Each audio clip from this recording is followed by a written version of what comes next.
Bonjour ou rebonjour, parce que c'est la deuxième vidéo que j'enregistre aujourd'hui.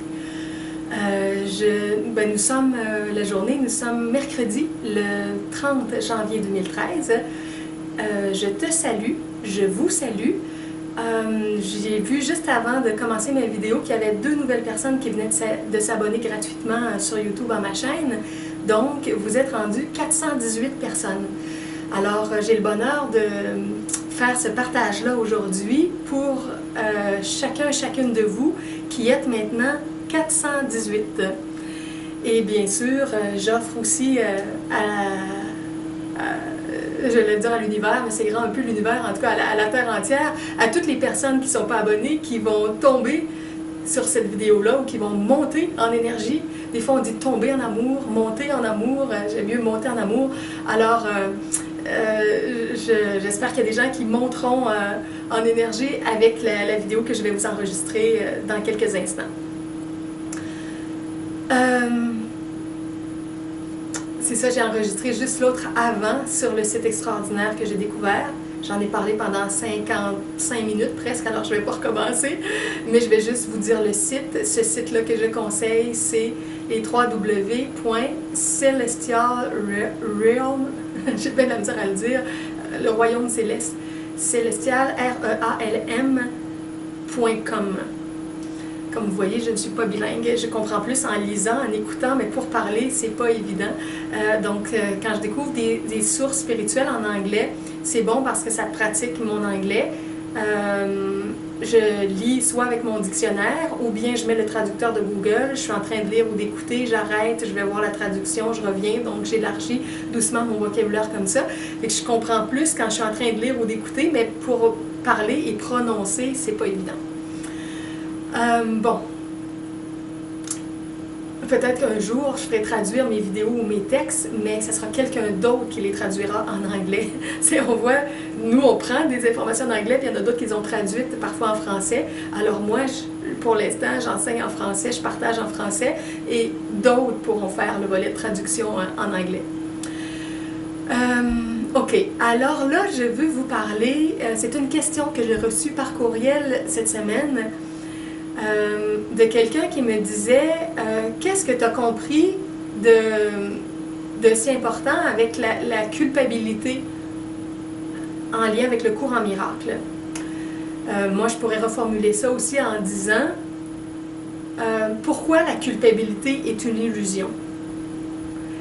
Ou encore, pourquoi la culpabilité est à l'origine de tous nos problèmes, toutes nos maladies aussi, et qu'on peut s'en débarrasser, s'en défaire et avoir plein de changements dans notre vie.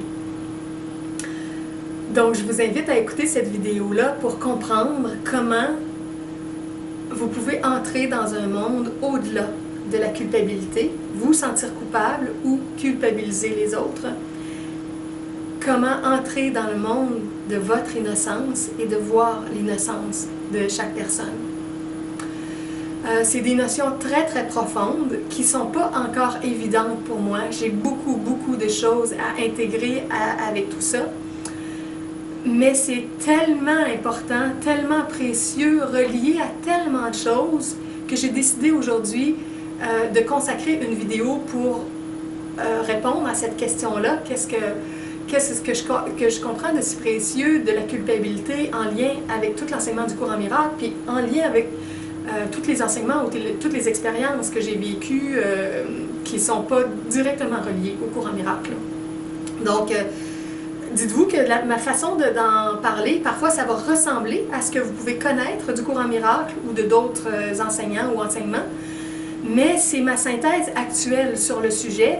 Donc, excusez-moi si parfois je déforme ce que dit le cours, ce qu'enseigne le Maître Jésus sur ça, ce qu'enseignent différentes personnes.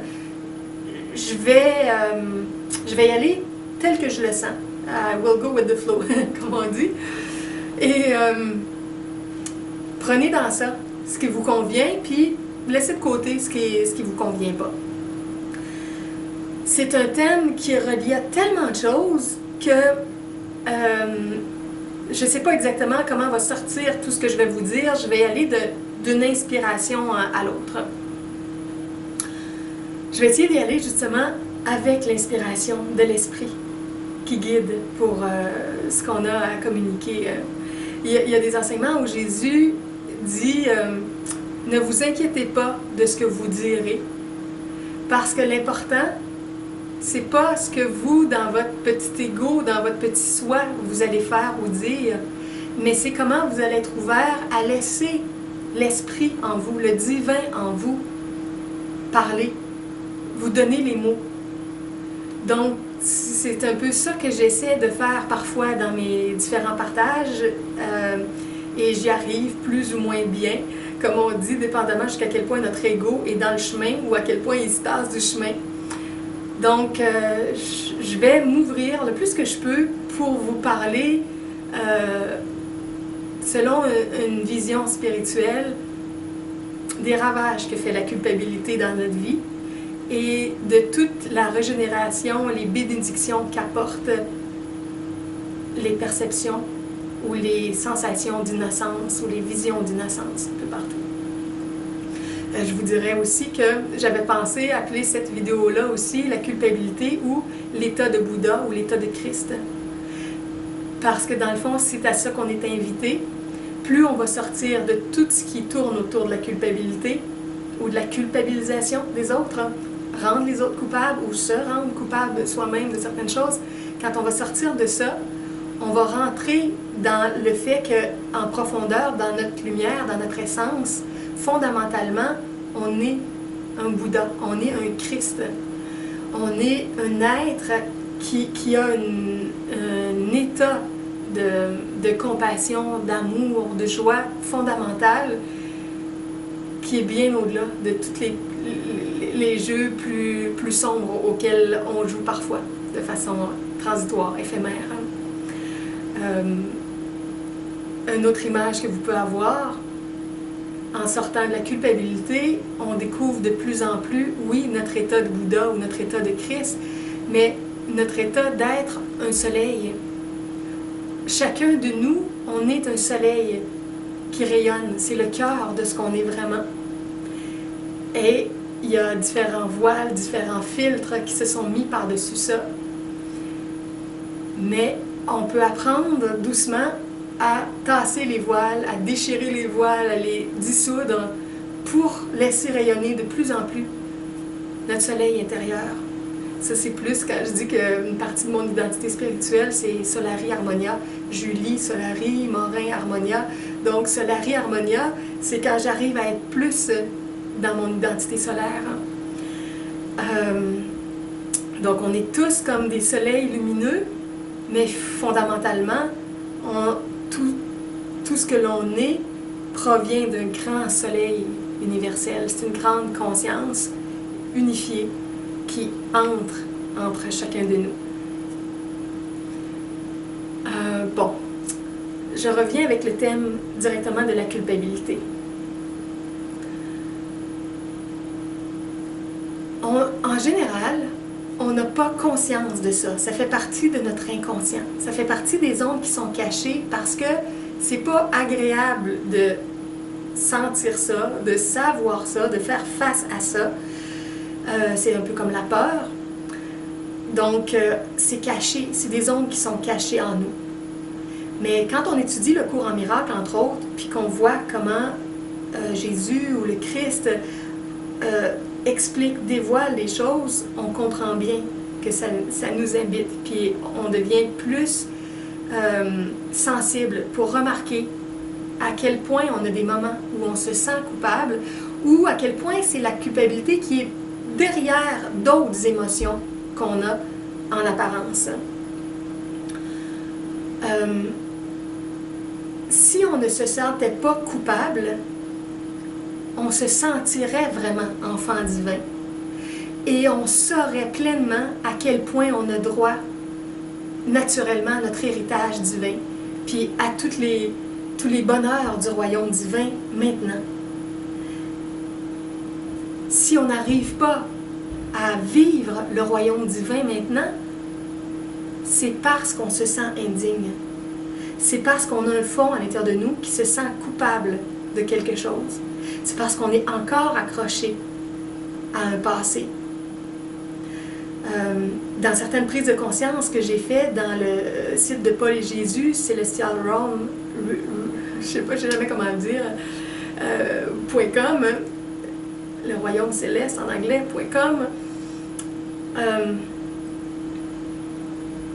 il nous rappelait, je lisais ça hier, à quel point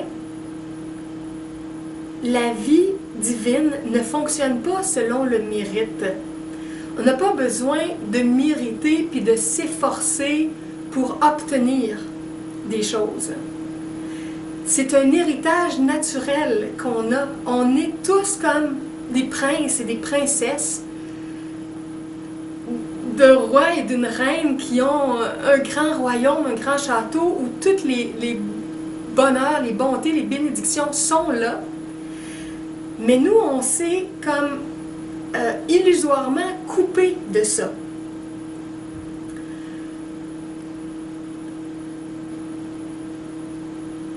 On est comme parti à l'aventure, vous savez, l'histoire de l'enfant prodigue, en se disant, ah, moi, je vais aller travailler, puis je vais aller forcer, puis je vais aller faire toutes sortes de choses, puis pour mériter. Et toute cette vision-là du mérite et du travail, en pensant que c'est ça qui va permettre qu'on puisse avoir des bénédictions divines, alors qu'elles sont déjà toutes là, si on les accepte, si on les accueille, si on accepte notre innocence, puis qu'on sent qu'on y a droit. La vision de s'efforcer à toutes sortes de niveaux dans notre vie est reliée à une vision d'ego. C'est relié à notre ego qui, lui, veut mériter quelque chose, veut prouver quelque chose. C'est relié à l'orgueil. Le fait de dire « Ah, j'ai fait ça, c'est moi qui ai fait ça, j'ai créé ça, j'ai accompli ça, j'ai été capable de ça. » Il y a tellement, tellement de choses qu'on vit dans notre monde, dans cette énergie-là, d'essayer de se démarquer, de démontrer, de prouver, alors que plus on est conscient de notre nature divine qui contient tout déjà, moins on a à prouver quoi que ce soit, à qui que ce soit. Notre valeur, elle est là dans notre état d'être divin. Mais comme on a oublié, on a rejeté, on a dénié cet état-là qui est notre être réel, on a créé une fausse identité qui est celle de notre petit soi, non pas notre grand soi divin, mais notre petit soi, qui est notre petit ego, qui lui essaie de se mettre sur un piédestal de différentes façons, ou au contraire, se met très bas, puis regarde les autres en disant « moi, je suis pas capable de, je suis pas bon à rien ». Donc les deux pôles, de se penser très très bon ou de se penser incapable, c'est deux mêmes pôles d'un même genre d'orgueil, de même façon de dire moi c'est mon identité comme ça, puis je ne suis surtout pas divin, je ne suis pas Bouddha, je ne suis pas Christ, je ne suis pas un soleil, je ne veux pas être ça, à la limite, c'est quasiment ça qu'on dit. Et le fait de tellement vouloir s'efforcer pour faire, puis avoir, puis démontrer, fait qu'on n'arrive pas à lâcher prise pour juste accepter que les choses puissent arriver aisément dans notre vie. Uniquement les visualiser comme quoi que c'est un état naturel, puis un état qui serait heureux, joyeux et paisible, puis accepter que ça nous est donné. Parce que vous savez, les grands maîtres, ils fonctionnent par la matérialisation, ils fonctionnent comme ça, ils connaissent leur état divin, et quand ils ont à se manifester dans les dimensions plus denses, et ici dans la 3e dimension, ils ne vont pas aller travailler pendant des jours et des nuits et tout ça pour matérialiser quelque chose. Ils partent uniquement de leur état divin, de leur mental créateur, dans l'union avec toute la force divine qui les propulse, et ils matérialisent. Que ce soit de la nourriture, que ce soit des vêtements, que ce soit une habitation pour le déplacement. S'ils savent que c'est pour une raison divine, pas pour aller espionner, pas pour aller voler, pas pour aller... c'est pour une vraie raison divine qu'ils ont besoin de se déplacer, ils s'abandonnent à la force de l'esprit qui les amène directement là où ils ont besoin d'aller instantanément. Parce qu'ils ne sont plus dans la vision que c'est le corps dense qui doit peiner, travailler, souffrir pour obtenir quelque chose. Alors, c'est toute une autre vision du monde complètement, celle où on entre dans notre divinité, dans notre état réel, puis qu'on l'accepte de plus en plus. Et il y a des niveaux et des niveaux dans le fait d'accepter ça, d'accueillir ça, de comprendre ça, d'être prêt à ça. Dans l'enseignement d'Abraham, entre autres, que j'aime beaucoup sur la loi d'attraction, Esther X, on nous dit souvent demandez, recevez, accueillez. Être conscient de ce qu'on demande qui fait partie de notre bonheur, de ce qu'on peut vraiment aimer, savoir qu'on l'a déjà reçu, mais se permettre de l'accueillir. Puis là où ça bloque, c'est pas la demande. Des fois, c'est la demande, parce que des fois, on ne sait pas ce qui serait bon pour nous. C'est jamais la réception, parce qu'on reçoit toujours du divin, instantanément. C'est une force instantanée, la force de matérialisation. Mais là où ça bloque, c'est dans le fait d'accueillir. On n'accueille pas. On met toutes sortes de conditions. Puis surtout, on ne pense pas qu'on peut avoir accès à ça, qu'on a droit à ça, que c'est naturel pour nous d'avoir ça. Plus un être sent qu'une situation, c'est correct qu'il la vive, qu'il y ait accès, moins il va mettre de frein, puis plus cette situation-là va se présenter rapidement dans sa vie. Donc, la culpabilité, c'est une part en nous où on se croit indigne d'avoir accès à plein de choses. Et pourquoi on se sent indigne? Pourquoi on se sent coupable? Parce que on a été témoin de moments où notre ego s'est manifesté. Des peurs qu'on a eues, des jalousies, de l'orgueil, des gourmandises extrêmes, de la luxure dans la sexualité, des types de paresse où on n'écoutait pas, on entendait ce qu'on était invité à faire puis qu'on ne le faisait pas. Le fait de trop dépenser, le fait de mentir, le fait de... Bon, il y a toutes sortes de facettes de notre ego qui se sont exprimées dans notre vie, dans nos vies avant. Puis on reste attaché à cette vision-là du passé au lieu de revenir dans la vision présente de qui on est dans l'instant présent, où on est innocent dans le présent. Et tant qu'on reste associé au passé, on se sent coupable.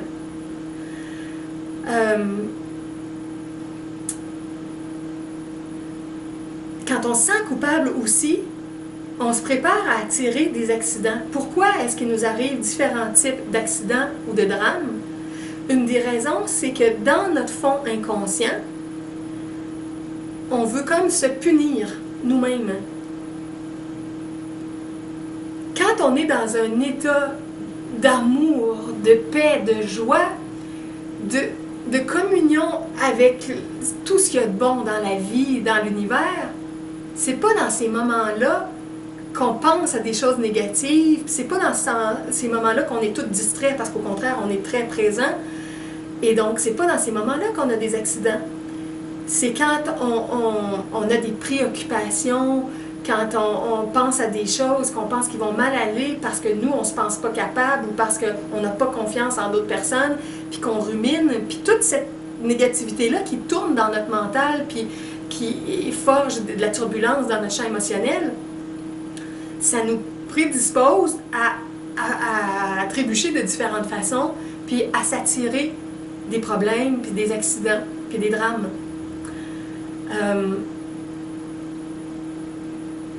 Le lien aussi avec la maladie. On ne prend pas conscience comment beaucoup de nos malaises et maladies découlent d'un sentiment profond de se sentir coupable ou de juger les autres coupables de certaines choses. Faites le test quand vous êtes malade, puis demandez-vous quelle est votre évaluation de vous-même au moment où vous êtes malade. Ou quelle est l'évaluation que vous faites des principales personnes que vous rencontrez dans vos journées, dans une période où vous êtes malade. Et on identifie presque toujours soit une culpabilité envers soi, ou encore qu'elle a été projetée, puis que c'est d'autres personnes autour de nous qu'on culpabilise, puis là ça nous ronge, il y a une négativité qui nous ronge et qui nous rend malade.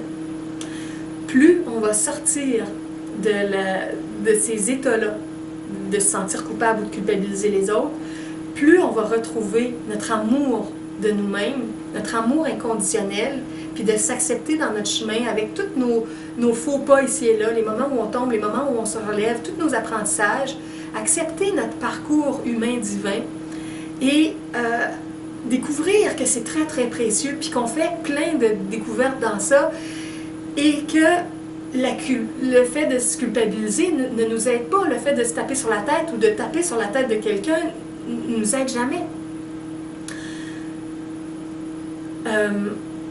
Par rapport à la maladie aussi, je me souviens ce matin, peut-être une heure ou deux avant d'enregistrer la vidéo, je lisais un petit passage du site de Paul et Jésus, ou Rage Pur, de son autre nom, comment il s'était présenté avant de dévoiler qui était vraiment à Paul. Et il y a quelqu'un qui a posé une question sur tout l'univers du sida, puis que la personne disait, est-ce que c'est un fléau dans l'humanité pour nous punir, puis tout ça.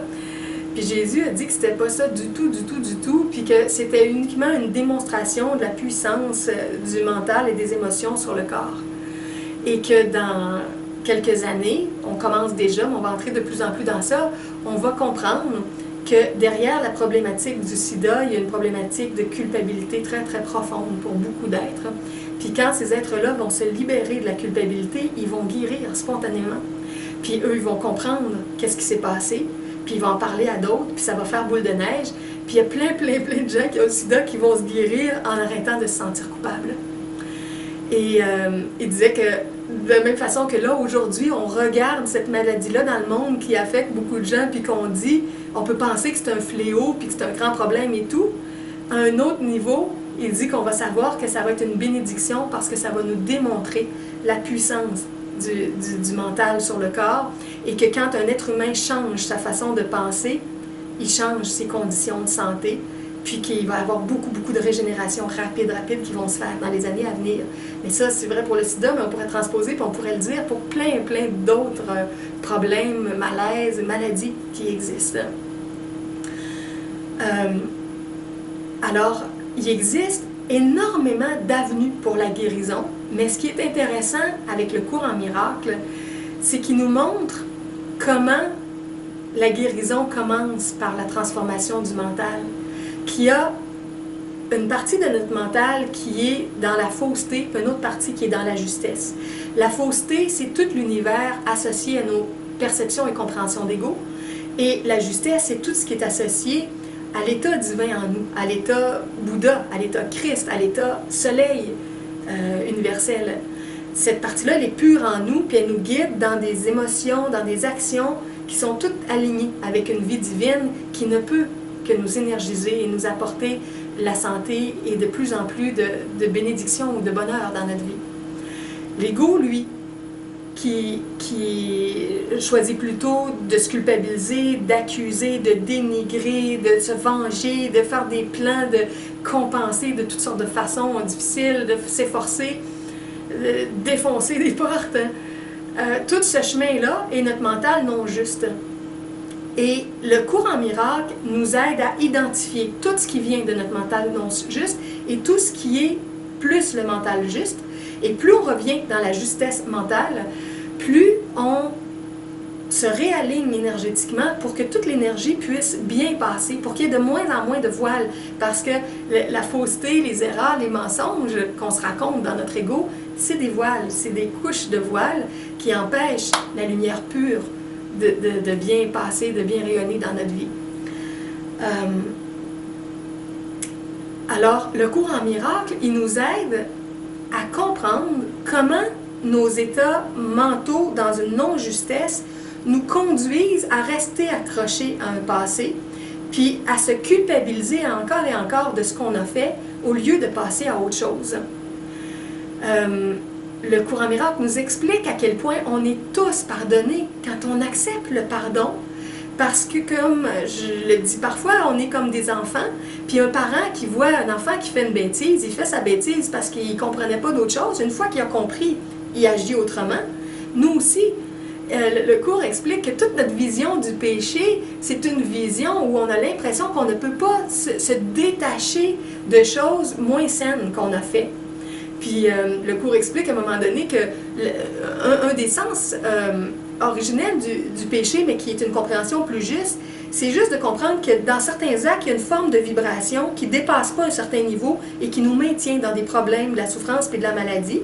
Et quand on appelle plus ça le péché, c'est qu'on a dépassé cette vibration-là, puis on vibre plus haut, on est au-delà d'une marque, puis dans cette vibration-là, on s'attire des choses qui sont beaucoup plus lumineuses. Donc, la vision du péché, c'est d'agir dans une vibration qui est d'une basse vibration en bas d'une certaine marque qui nous permet, et donc qui nous permettrait de la joie et du bonheur, puis là, on n'y a pas accès. Et quand on cristallise ça en mettant la notion de péché, c'est qu'on pense que parce qu'on a fait ça, c'est fait, puis il n'y a plus rien pour défaire ça, alors que le cours nous enseigne qu'on a juste à corriger, disons, ce qu'on appelle nos erreurs. Finalement, c'est tout des apprentissages, mais ce qu'on a fait, une fois qu'on comprend les événements différemment, qu'on sait comment agir autrement, on agit autrement, puis on est pardonné. On a un système de justice qui n'est pas basé du tout sur la vision spirituelle, parce que notre justice, actuellement, elle est dans la vengeance, elle est dans la punition, dans l'accusation, dans relever les problèmes, puis tous les détails.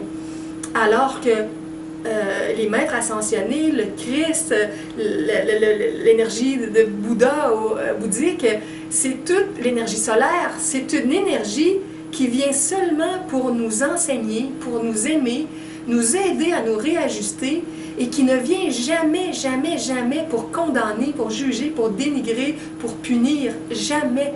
Donc la force divine pure, la source Dieu, peu importe le nom qu'on lui donne, c'est jamais une énergie de punition. Alors il y a un chapitre dans le cours en miracle, entre autres sur ça, je ne me souviens pas du titre exact, mais genre la justice divine, qui est très très différente de la justice humaine au niveau de l'ego. Donc, quand on reste attaché avec notre passé parce qu'on a fait telle bêtise dans notre langage à nous, dans notre vie, il y a 2 jours, ou il y a 2 mois, ou il y a 2 ans, ou il y a 20 ans, ou il y a 200 ans dans une vie passée, puis quand on ne décroche pas de ça, puis qu'on n'accepte pas d'apprendre, puis de passer à un autre niveau, on reste toujours relié à certaines choses de notre passé où on se sent coupable.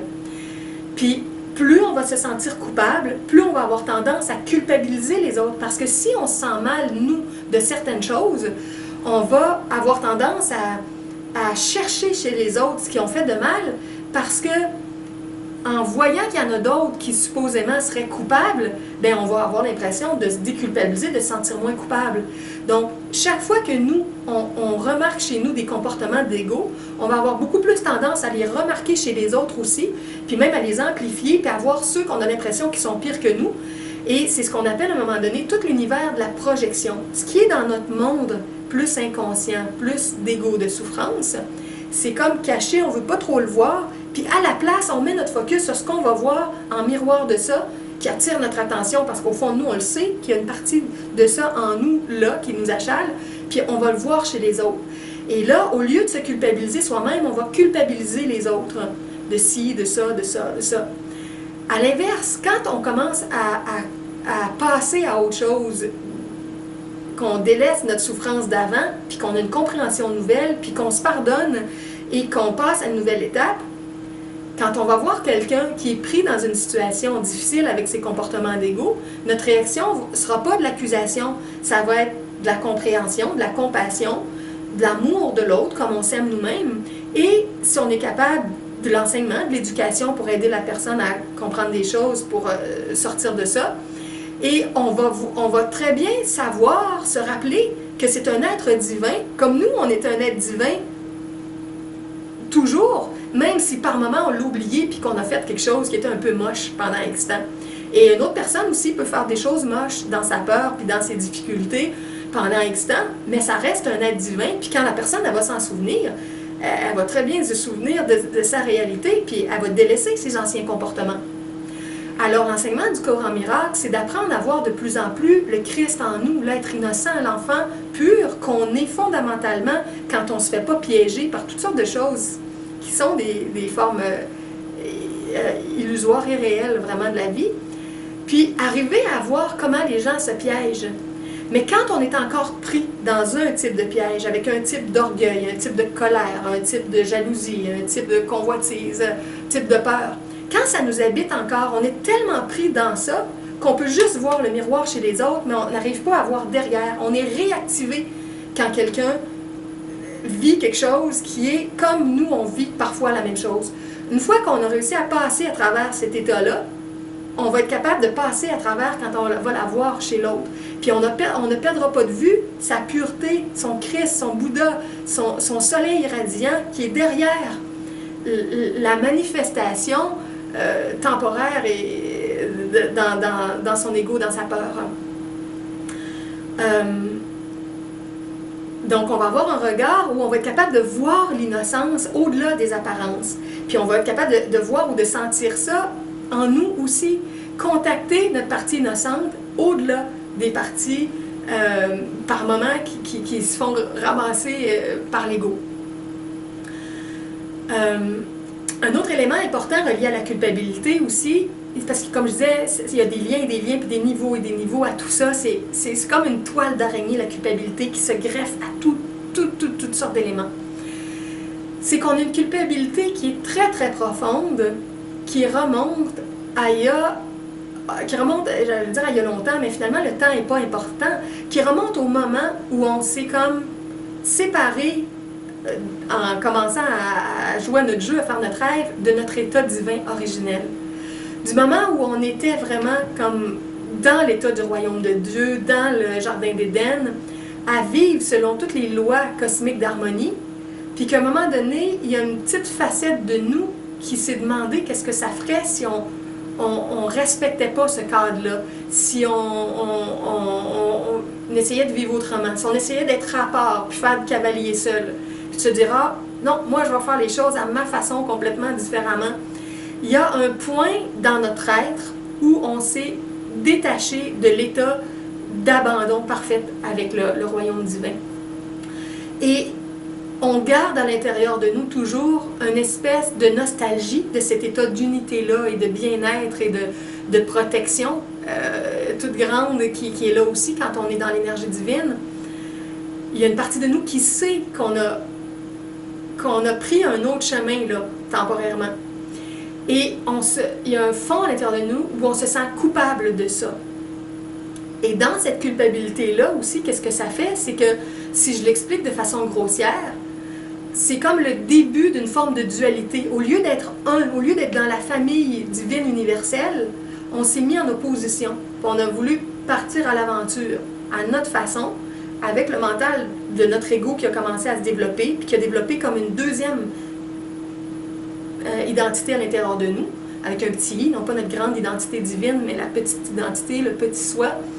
Et en prenant ce chemin-là, on a commencé à créer le libre arbitre. Parce qu'avant, bien que le libre arbitre est toujours possible, la création divine permet de vivre des expériences dans le libre arbitre. Elle permet de partir comme ça à l'aventure en se coupant de la grande famille universelle, des grandes lois d'harmonie divine. C'est permis, c'est possible, puis c'est pour ça que des milliers, des millions d'êtres vivent ça pendant un temps de leur parcours spirituel. Avant, on n'avait pas besoin du libre arbitre. Le libre arbitre, c'est un état de choix, de tiraillement et de souffrance qui n'existe que depuis la création de notre ego. Quand on n'est pas dans l'ego, quand on est dans notre état christique ou bouddhique ou solaire, on n'est qu'à l'écoute de la grande énergie universelle qui circule et on ressent ce qui est à vivre. On n'a pas besoin de grands plans compliqués, on n'a surtout pas peur parce qu'on sait qu'on est porté dans cette rivière d'énergie-là. On sait qu'on est protégé parce que ce royaume divin-là, il est profondément bienveillant puis il ne veut de mal à personne. Alors il protège constamment tout le monde.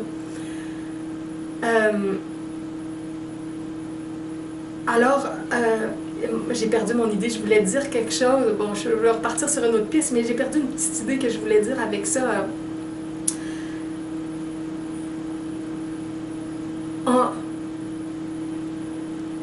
C'est la notion du libre-arbitre puis du non-libre-arbitre. On a l'impression que c'est un cadeau extraordinaire comme d'être ce qu'on appelle des petits créateurs avec notre libre-arbitre.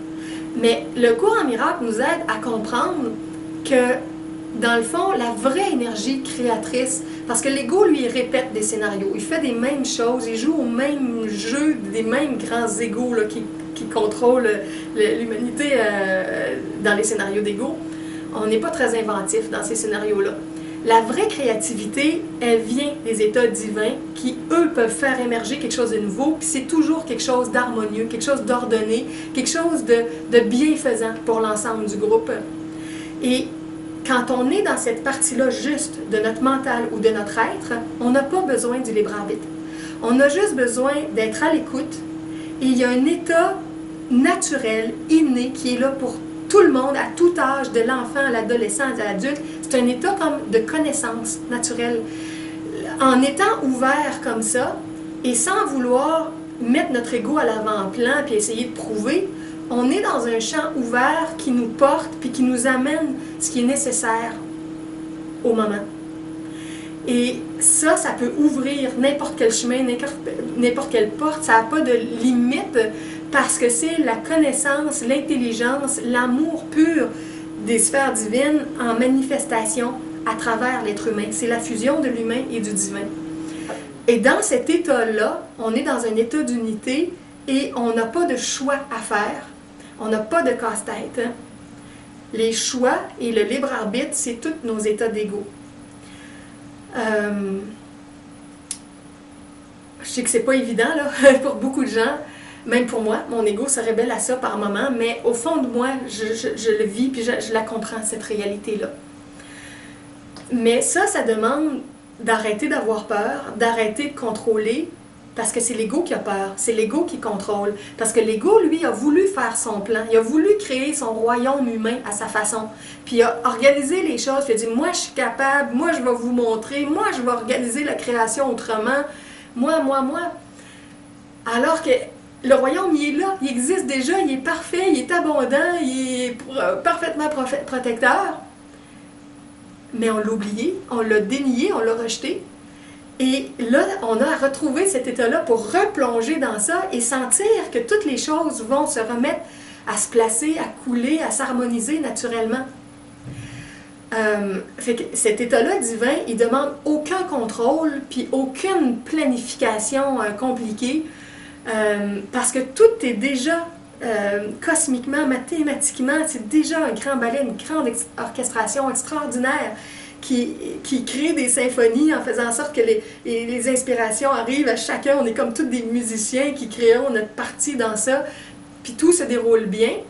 Alors que quand on essaie de nous, avec notre petit soi limité, sans écouter l'inspiration profonde, de faire des choses, souvent on se met les pieds dans les plats, on s'en rend pas toujours compte dans le moment présent, des fois ça prend un certain temps pour le voir.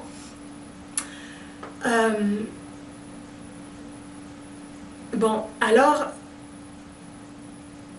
la culpabilité, c'est tout ça, de sentir qu'on a pris ce chemin-là où on a voulu faire les choses à notre façon, qui n'était pas la façon divine pure au départ, qui nous était proposée. J'ai une vidéo, entre autres, ça vient de tout le courant des maîtres ascensionnés avec Kim Michaels, qui est la vraie histoire de Lucifer, sur mon site everyoneWeb.fr/vidéo célèbre.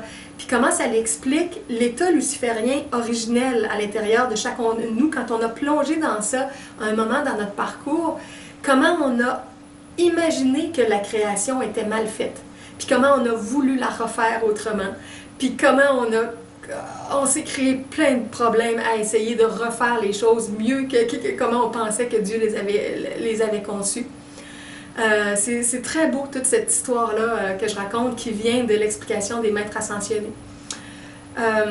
Et c'est tout un parcours pour réaliser comment on s'est mis dans le trouble et comment on peut sortir de tout ça une fois qu'on revient dans notre alignement divin, puis qu'on cesse de vouloir tout orchestrer puis contrôler dans notre humanité, puis de se laisser porter.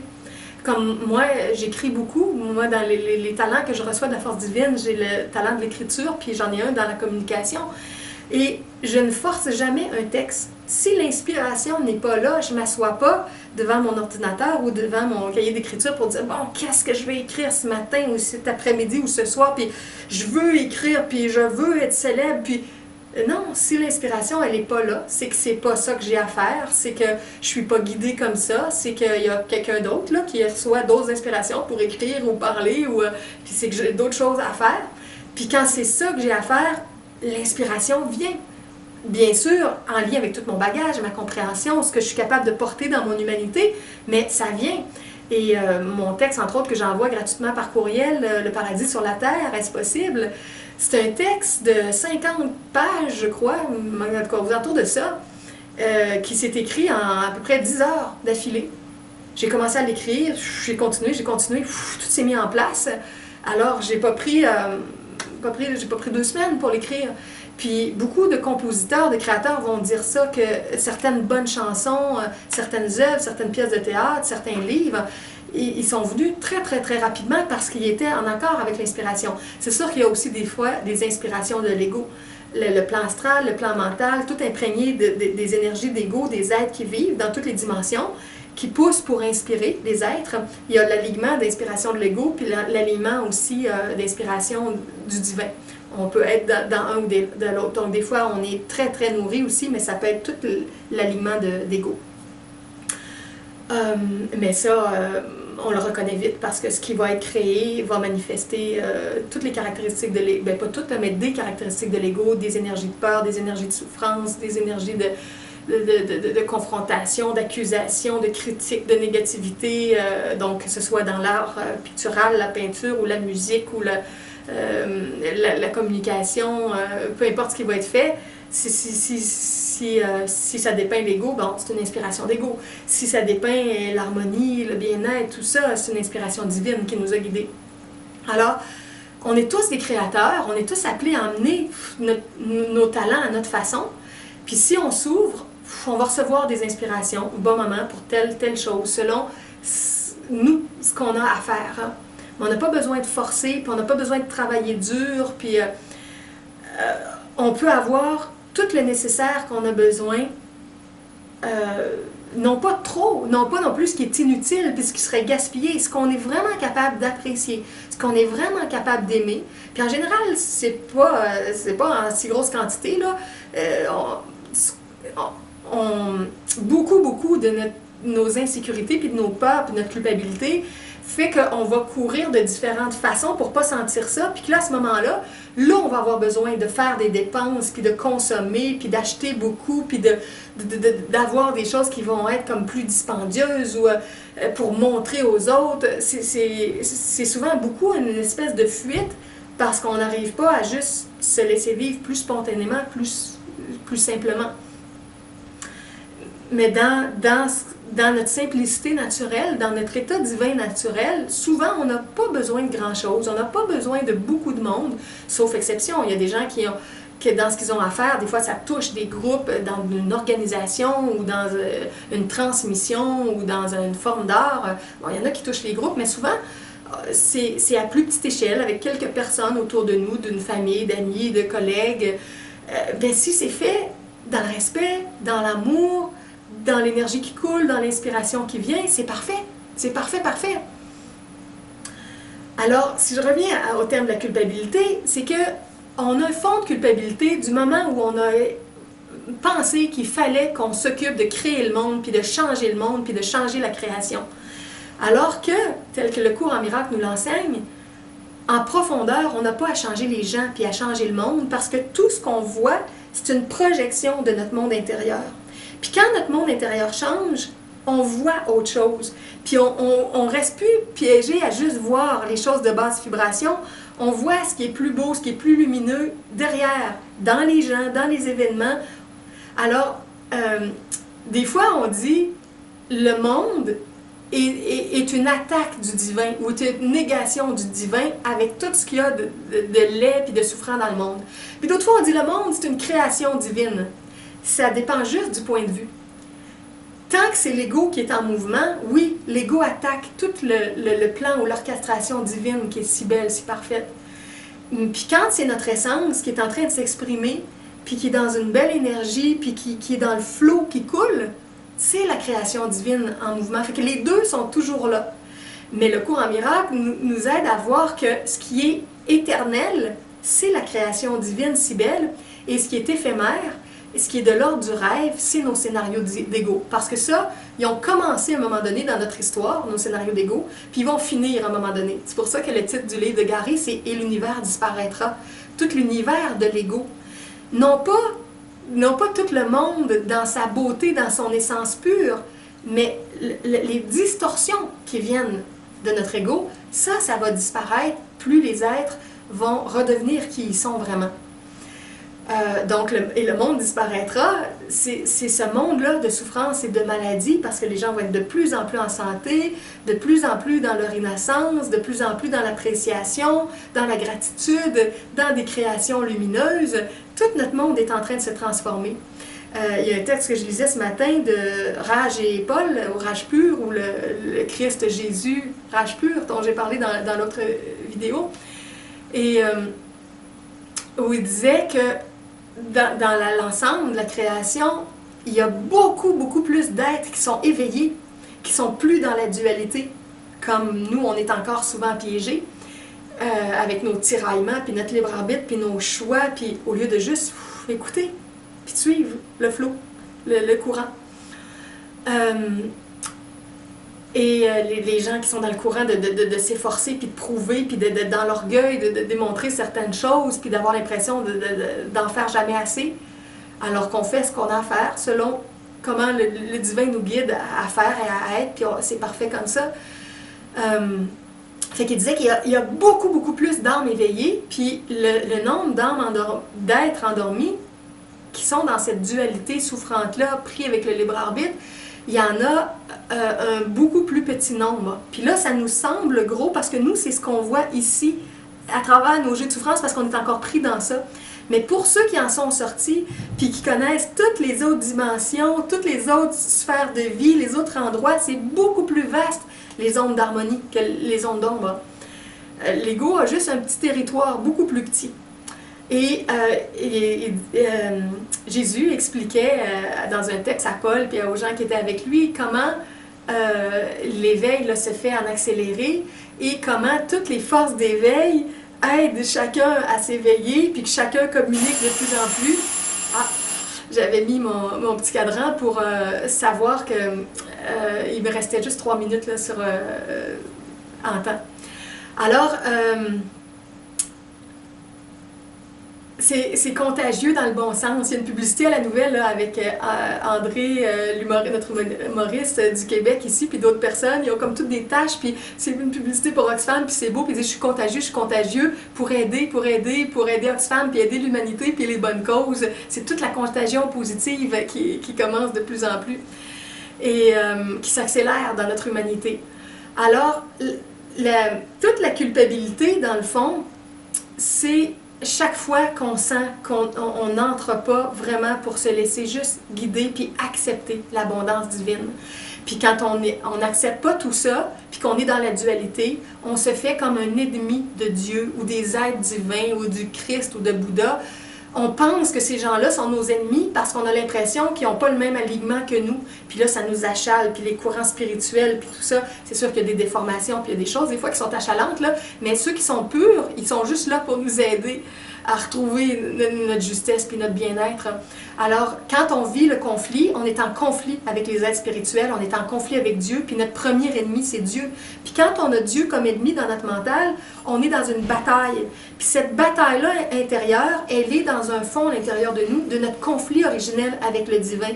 Puis parce qu'on pense qu'il y a un conflit, on pense qu'il y a une bataille quelque part, puis comme notre mental est très important pour tout ce qu'on va projeter ensuite, on va voir des batailles partout dans le monde. On va prévoir des batailles, on va imaginer que c'est comme ça, puis que les forces se battent entre eux, parce que nous, on a l'impression de se battre avec Dieu. Mais tout ça, c'est illusoire. Il y a une façon de lâcher toutes les peurs, toutes les batailles, de juste ne plus accorder d'attention à ça. Juste plus rien. Quand on remarque que c'est l'ego, que c'est une bataille, que c'est un effort, que c'est un conflit, on arrête. On fait juste arrêter. Puis on revient dans quelque chose qui est paisible, joyeux, agréable. On n'embarque plus dans les batailles. Mais au fond de nous, tant qu'on est en bataille avec Dieu, Parce que dans le fond, l'enseignement spirituel nous guide à faire la volonté de Dieu. La volonté de Dieu, c'est que Dieu, c'est nous. Dieu, c'est toute notre force intérieure qui nous propulse. On est tous des facettes de Dieu en mouvement. On forme Dieu dans nos manifestations. Donc, faire la volonté de Dieu, c'est faire la volonté de qui on est vraiment. C'est notre essence pure. Alors, quand on est dans ça, naturellement, on n'a pas de culpabilité, puis on souhaite le meilleur pour les autres, pour soi, puis on sait que l'autre, c'est nous, parce que dans ça, on voit que tout est unifié, puis on arrête d'être séparés, puis en compétition, puis on est vraiment en collaboration, en union, en communion avec ce qui est. Donc, c'est toute une autre vision. Bon, fait que là, je pourrais dire encore plein de choses, parce que c'est très, très profond, toute cette culpabilité-là, mais il y a un chemin pour s'en défaire, puis revenir dans le fait qu'on est pardonné, on est innocent, tout peut être parfait maintenant dans notre vie, juste en n'accordant pas d'attention à toutes les formes d'ego et de conflits qui montent en nous ou qu'on voit autour de nous. Puis regardez toujours la pureté, la radiance derrière les apparences, ou ressentir ça. Alors je m'arrête ici, merci d'avoir écouté, et à bientôt pour une prochaine vidéo.